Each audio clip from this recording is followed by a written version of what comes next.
Hello everyone, welcome to MMBS111, Introductory Microbiology. This is mini lecture 11.2. We're going to be discussing how an infection progresses in the human body. There are quite a few learning outcomes for this section. First, differentiate between a microbe's pathogenicity and its virulence. Define opportunism and list examples of common opportunistic pathogens. List the steps of disease.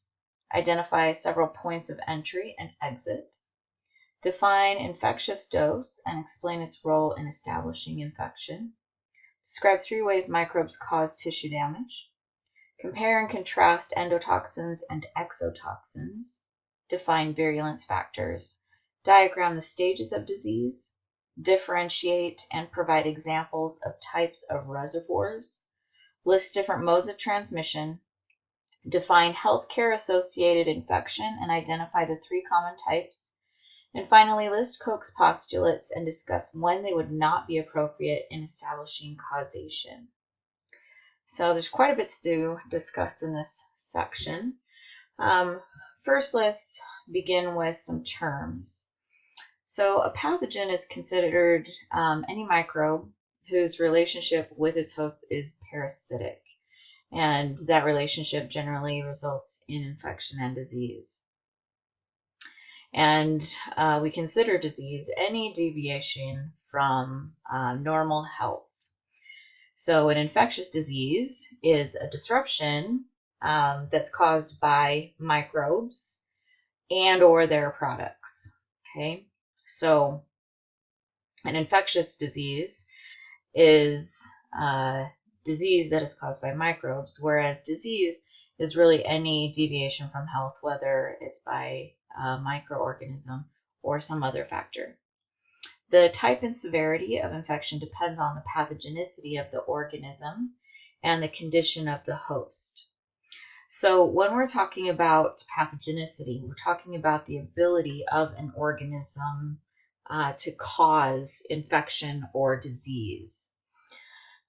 True pathogens are capable of causing disease in healthy individuals. They're generally associated with a very specific recognizable disease, and they can vary in severity. Opportunistic pathogens cause disease when the host defenses are compromised or in part of the body that they're not normally found. They are typically not pathogenic to healthy persons, and they don't generally have well-developed virulence factors that can help increase the severity of disease. Opportunistic pathogens can be fungal infections, yeast infections, so Candida albicans, depending on the location, is often considered an opportunistic pathogen. Pseudomonas aeruginosa, also typically considered an opportunistic pathogen in the lungs of cystic fibrosis patients, and also the urinary tract of individuals generally in the hospital.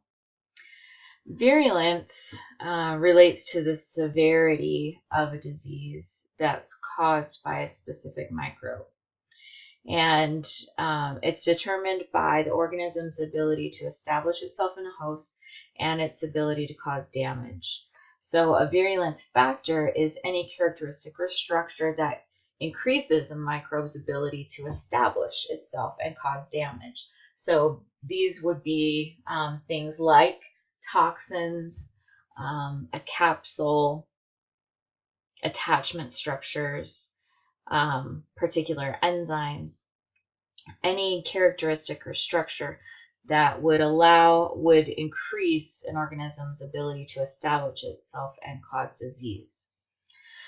So now we're going to look at the steps of infection and how an infectious disease progresses through the human body. So the first step is becoming established.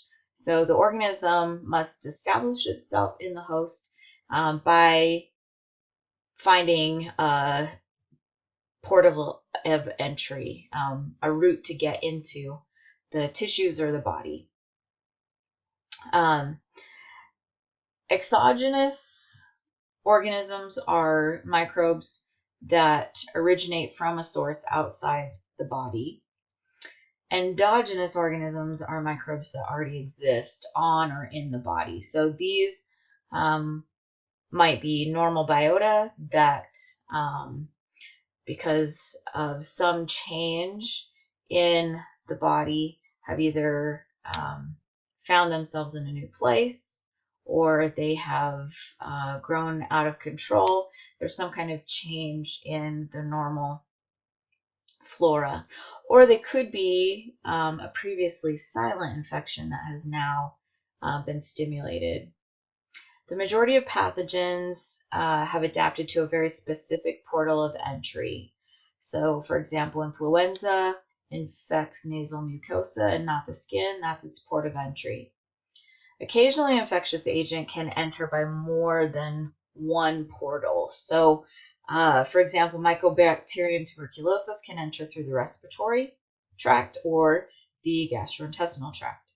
Strep and staph species can enter through the skin, the urogenital tract, and the respiratory tract. So some organisms are able to enter tissues through more than one route. The size of the inoculum, or the population of organisms, generally determines whether an infection or disease occurs. The infectious dose is the minimum number of microbes that's necessary for infection. So you might find pathogenic organisms as part of your normal flora, but they're in significantly smaller numbers than the infectious dose. So while they may be present, they're not able to really cause an infection or disease because the population isn't large enough. Microorganisms with smaller infectious doses have greater virulence, so they are able to cause disease at lower doses, which is an advantage to them. So, for example, the infectious dose of rickettsia is a single cell.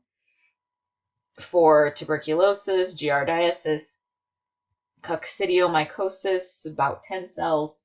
For cholera, it's a trillion cells. So it varies by organism. The second step, once the organism has entered the host, step 2 is to become established. And in order to establish themselves, they must attach to host cells, and we call this adhesion. And it's the process that microorganisms use in order to gain a more stable foothold on host tissues. It is dependent on binding between specific molecules on both the host and the pathogen. So it works very similarly to viral glycoproteins and being able to recognize those receptors on host cells. With other microorganisms, there's a very similar relationship. The pathogen is limited to only those cells which it can bind to. And firm attachment to those cells is generally a prerequisite for causing disease. There are a number of ways that microorganisms can adhere to cells. We've talked about some of these structures in earlier chapters. So fimbriae, organisms that possess fimbriae, are able to use that structure to attach to host cells. Also the use of surface proteins. Sometimes organisms are able to produce an adhesive slime or capsule that allows them to attach. We've discussed how viruses attach to host cells through specialized protein receptors. Parasitic worms generally have oral structures like suckers or hooks or barbs that allow them to attach to the intestinal epithelium. Once the organism has established itself, the next step in infection is surviving the host defenses. So it needs to be able to resist or withstand the normal biota as well as the host immune system. Phagocytes are cells that engulf and destroy host pathogens. These are white blood cells, and they typically destroy these organisms either through enzymes or other antimicrobial chemicals. A number of microorganisms produce anti-phagocytic factors that allow them to avoid being phagocytized by white blood cells or allow them to survive within those white blood cells. So leukocidins are chemicals that kill phagocytes. We discussed earlier how the capsule or the slime from the glycocalyx can make it difficult for phagocytes to engulf microbes. So this is another way that they can avoid phagocytosis. And then some bacteria have actually developed the ability to survive within the phagocyte. So they may be engulfed inside that macrophage or that neutrophil. But once inside, they're able to prevent any further processes that destroy them and continue to survive within that white blood cell, which allows them to really avoid the immune system altogether and enter other tissues.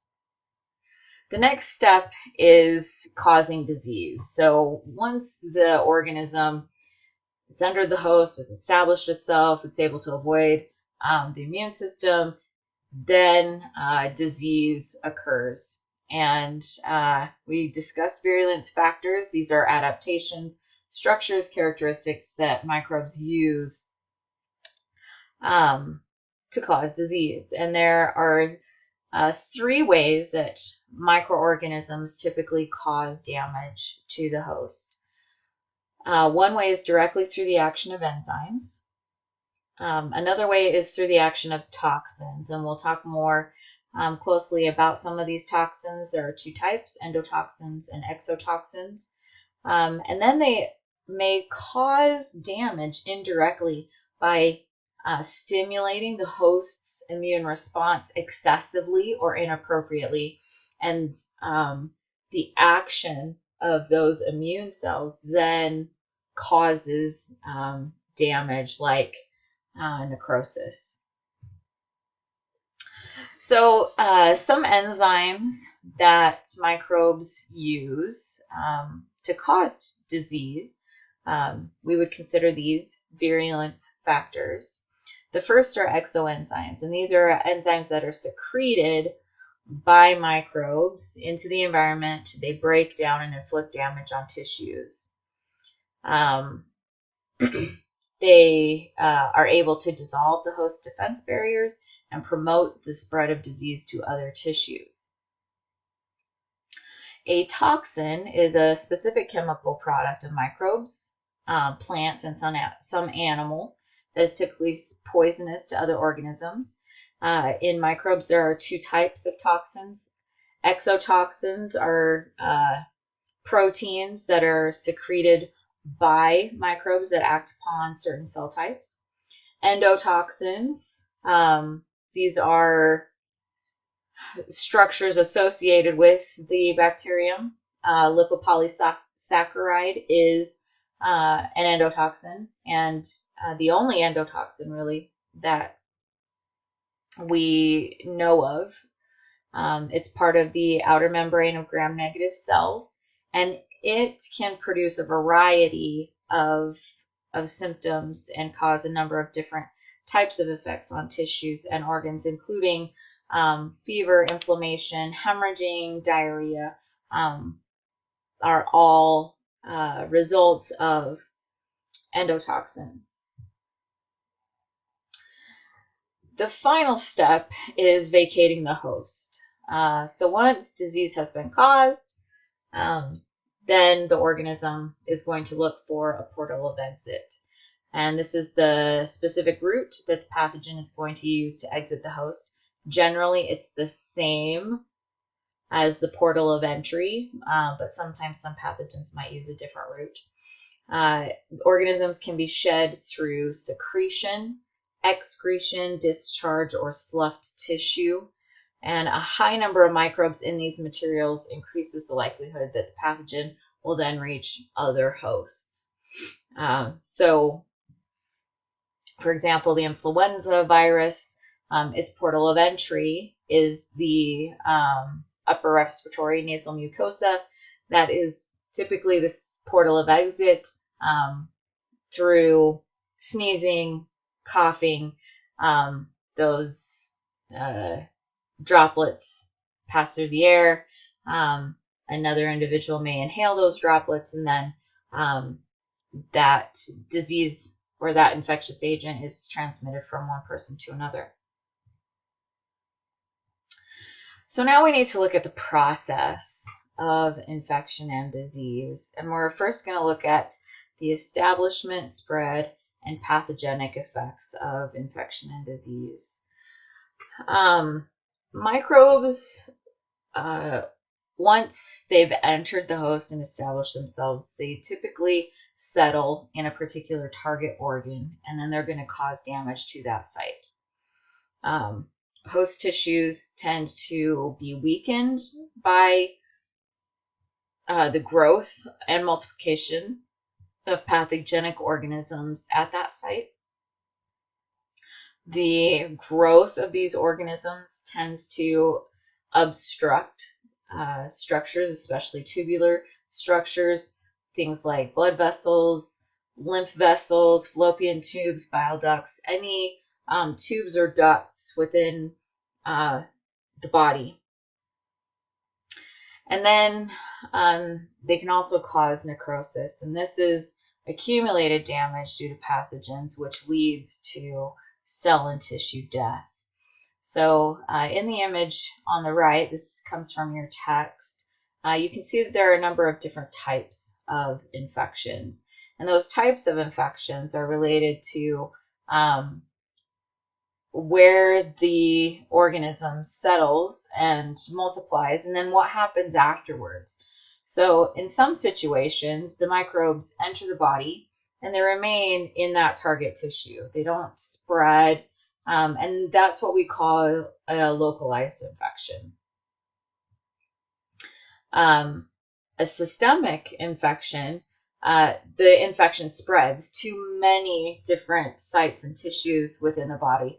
And it's typically through the blood, but it could also be through other fluids as well, like cerebrospinal fluid. A focal infection is when an infectious agent spreads from a local site and is carried to other tissues, but not by body fluids, and it's generally not as widespread as a systemic infection. A mixed infection, also known as a polymicrobial infection, is where several pathogens have established themselves in the same site and are simultaneously causing infection. The primary infection is the initial infection. So this it can be any type of infection, but this is the first infection, the first pathogen. And then a secondary infection is an infection that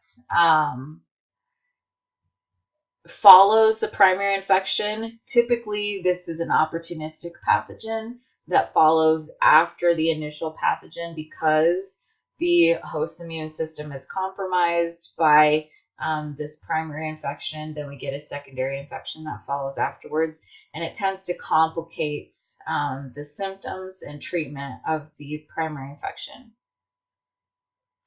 An acute infection is an infection that has a very rapid onset.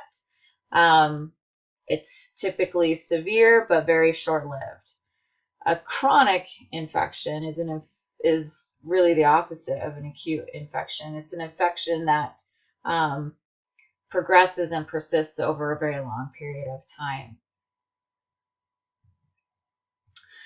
So all diseases have general signs and symptoms associated with them. When we're talking about signs of disease, we're talking about objective evidence that's noted by an observer, typically your healthcare professional. And then symptoms are subjective evidence, and these are typically sensed by the patient. So the patient is experiencing the symptoms, whereas the physician or the nurse is observing the signs.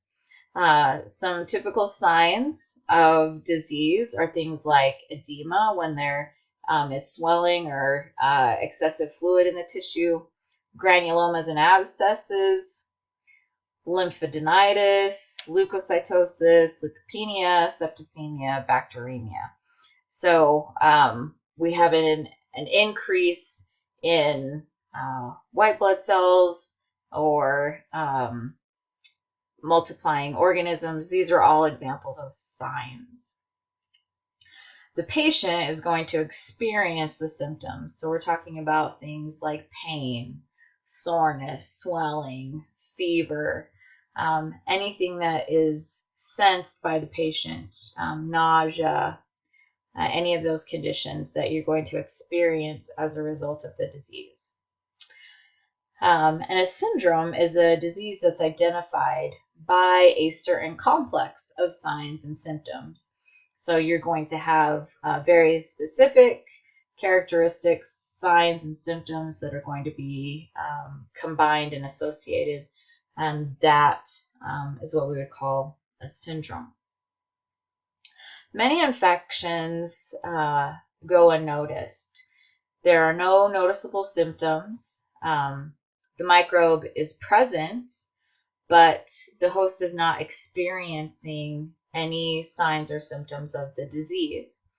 And so the host is not going to seek medical attention because no symptoms are experienced. These infections are known by a number of different terms: asymptomatic, subclinical, or inapparent. Many microbes are going to persist after disease. We've discussed in Chapter 5, when we looked at viruses, we discussed latency and how some microbes can enter a dormant state. This generally happens in chronic infections where they are not actively causing disease. We discussed some of the herpes viruses. Hepatitis B, AIDS, and Epstein-Barr are also examples of latent diseases. There are also some latent diseases that are caused by bacteria and protozoa. Syphilis, typhoid fever, tuberculosis, and malaria are all examples of latent infections. And these organisms are going to remain in a dormant state for a certain period of time. Sequelae are long-term or permanent damage that's caused by an infectious disease. And there are a number of examples here.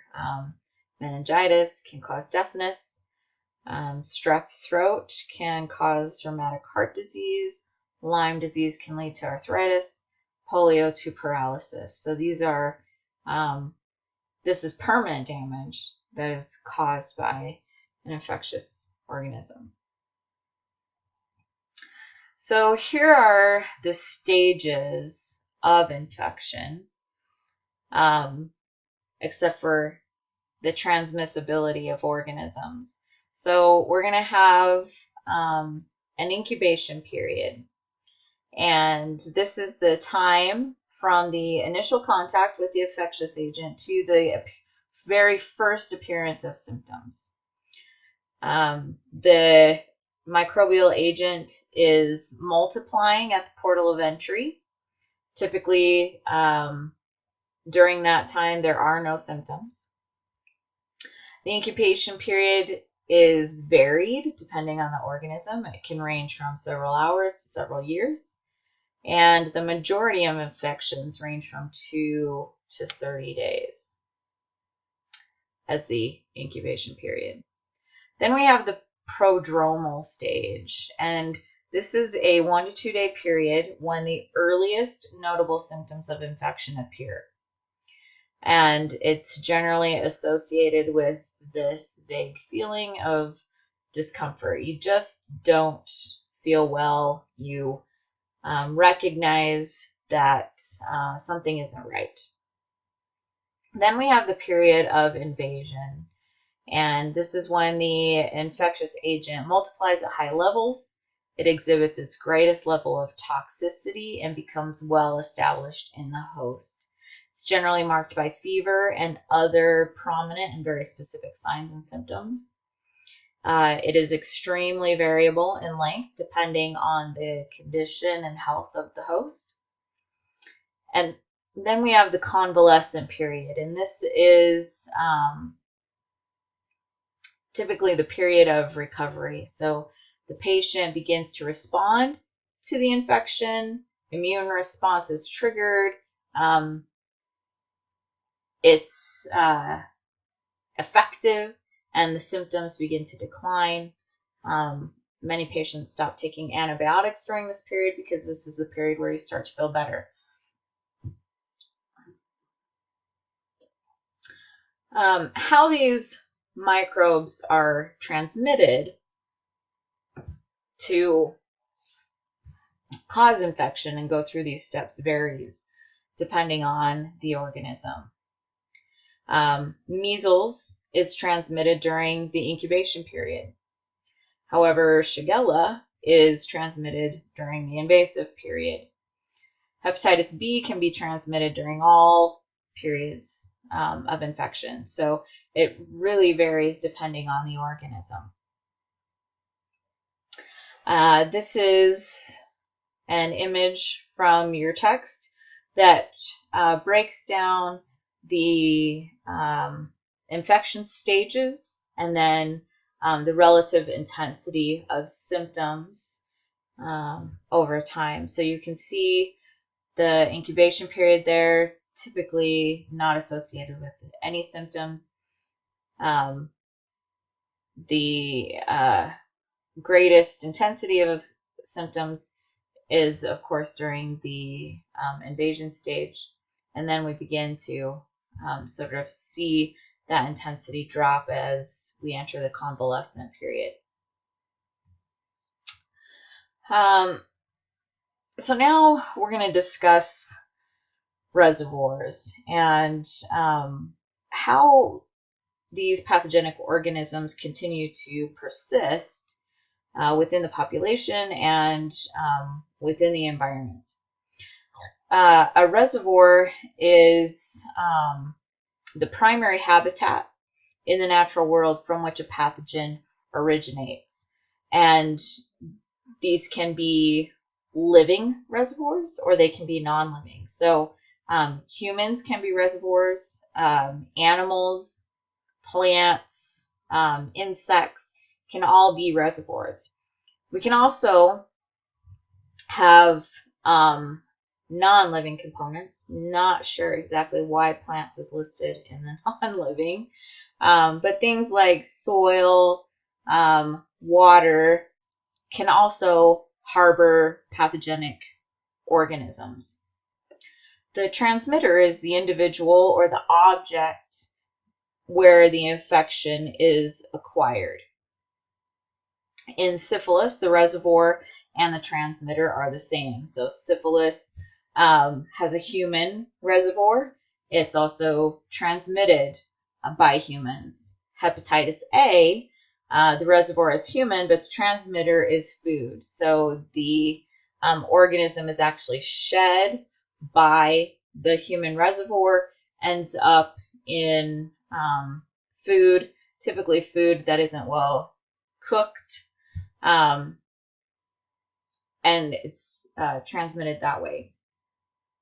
A carrier is an individual who inconspicuously, so they are not aware that they shelter this pathogen and they spread it to others without any notice. These can be individuals who have experienced the disease that's caused by this microorganism, and now they're carrying that organism with them, and can unknowingly transmit that organism to others. These two images here are from your text. On the left, we have reservoirs and transmitters. So the way that organisms can be harbored in the population, and then how organisms can be carried and then transmitted to other individuals. Okay, so make sure that you review these two pages in your text and become familiar with the different types of reservoirs as well as the different types of carriers. Animals are one of the primary reservoirs for a number of microbial agents. Many of the animal reservoirs are arthropods like fleas and ticks, mosquitoes. So some animals animal reservoirs are also known as vectors. And a vector is an organism that may participate in the pathogen's life cycle, but it really serves to carry that organism to other hosts. So a biological vector, like mosquitoes, for example, mosquitoes are necessary in the life cycle of the Protus plasmodium that causes malaria. The mosquito actively participates in that pathogen's life cycle. It allows it to multiply within its body, and then through its bite, it transmits that organism to the host. A mechanical vector is a structure that carries the microbe.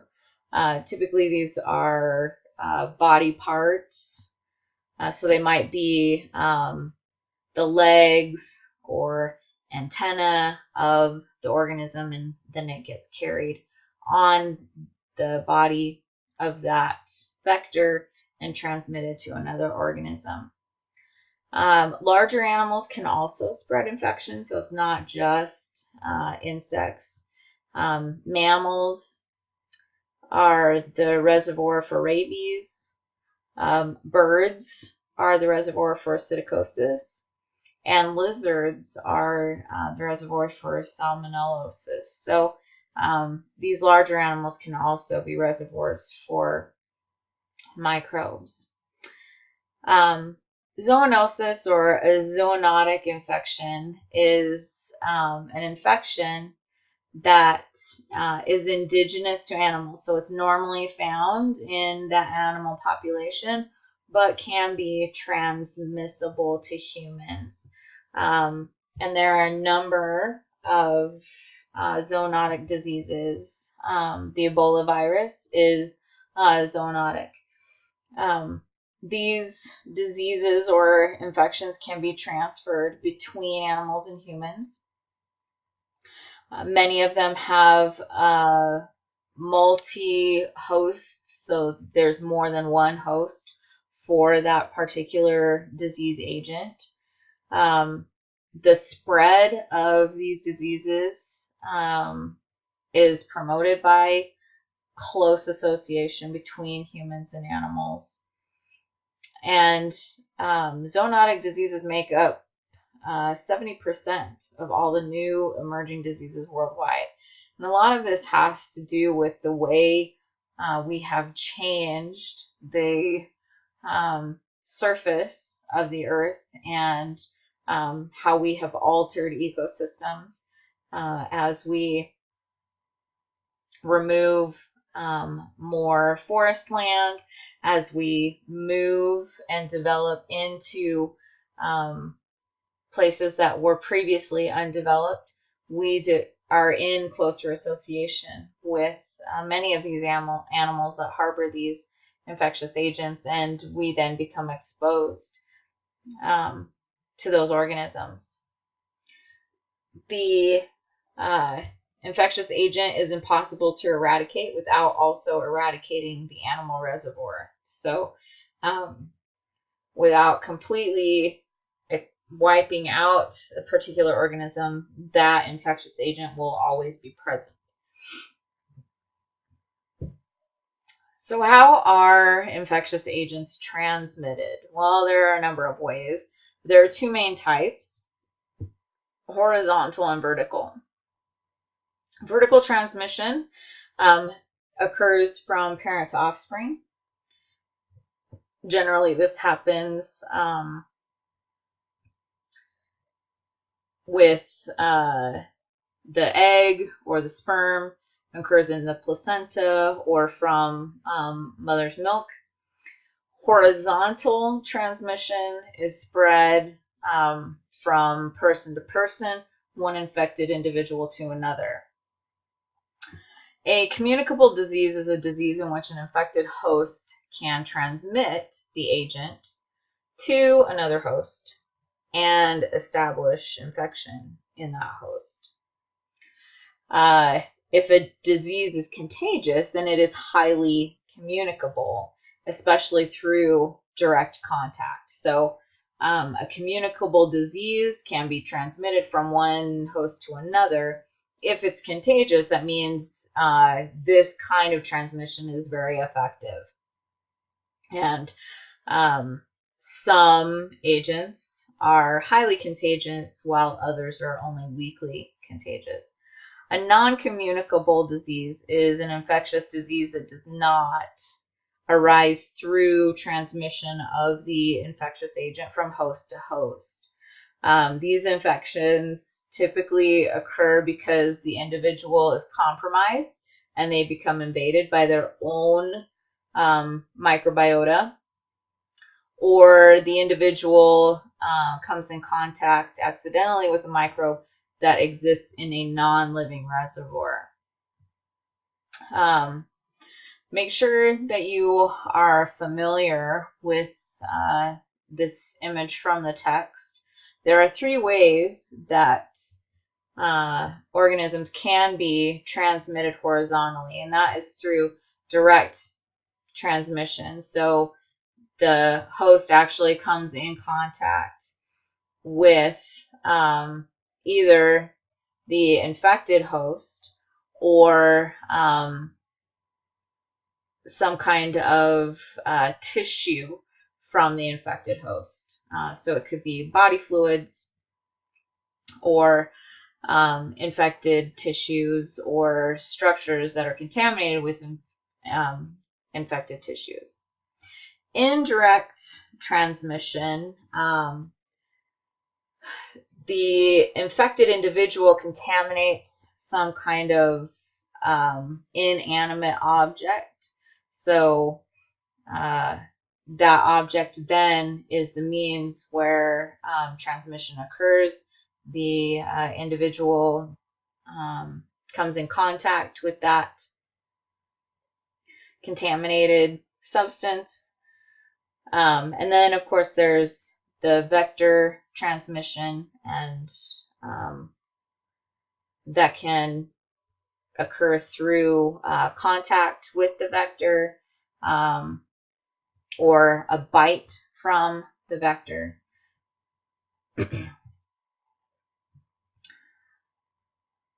Healthcare associated infections are also called nosocomial infections, and these infections are acquired or developed while you are under the care of a healthcare professional, and they're typically associated with a hospital stay.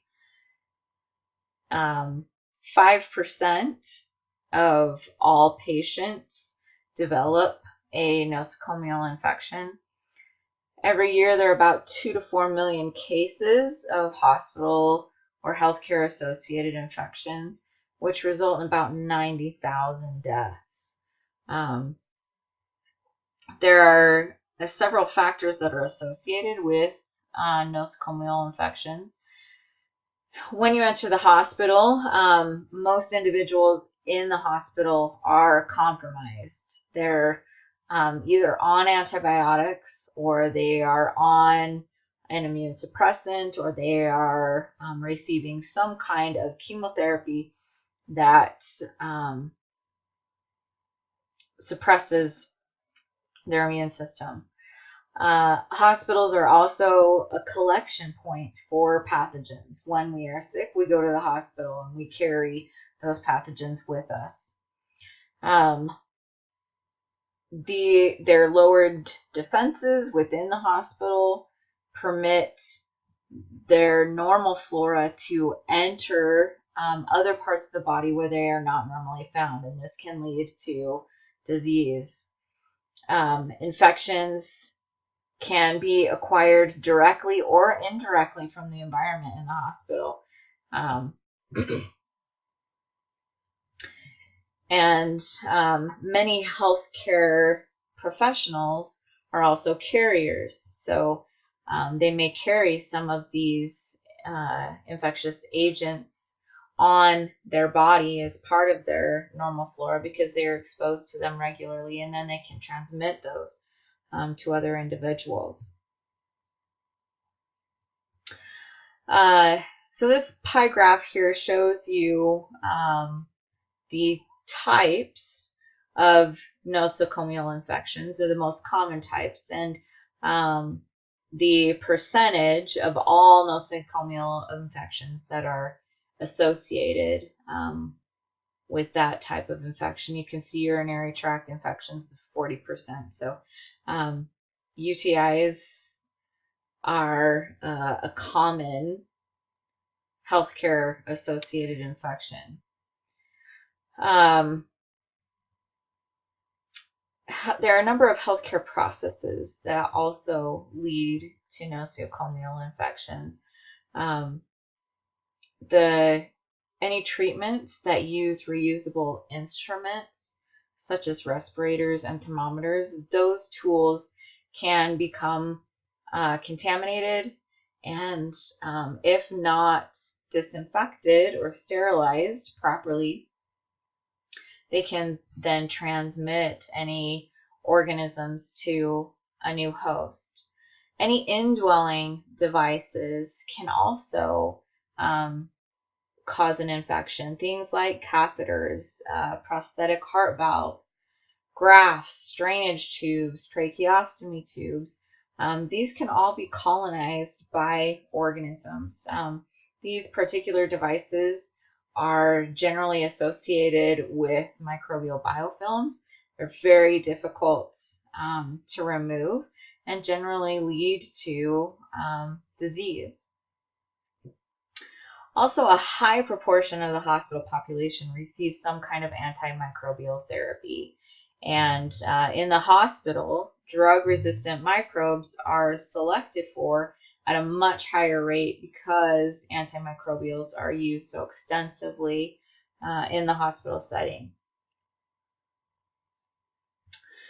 All right, so when we're looking at disease, it's important for us to understand and identify the cause of the infection.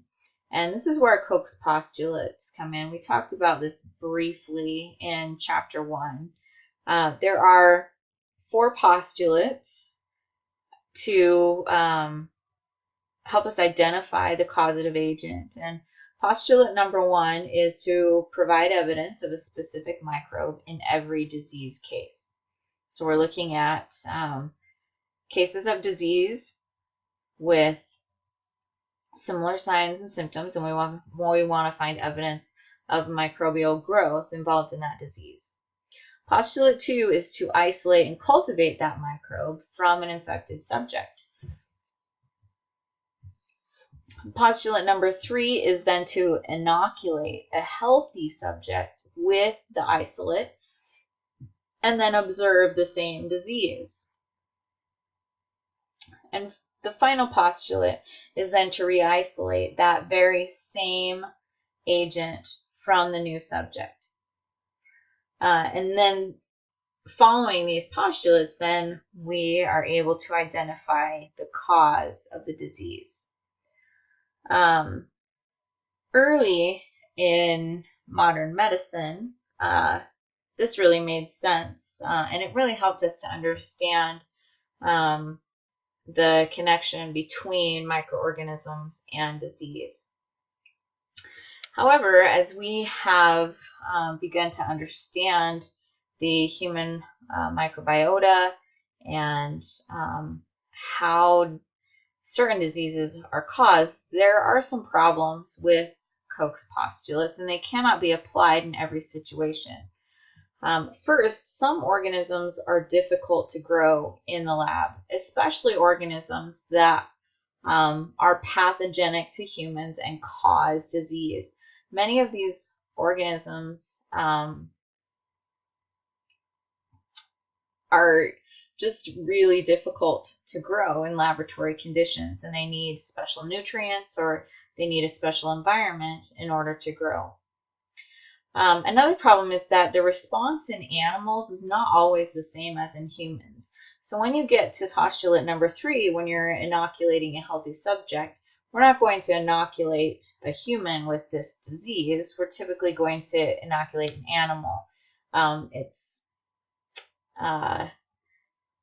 easier and has fewer ethical issues than inoculating a human. But the problem is that animals don't always respond in the same way. So we may not observe the same disease picture in an animal that we would in a human.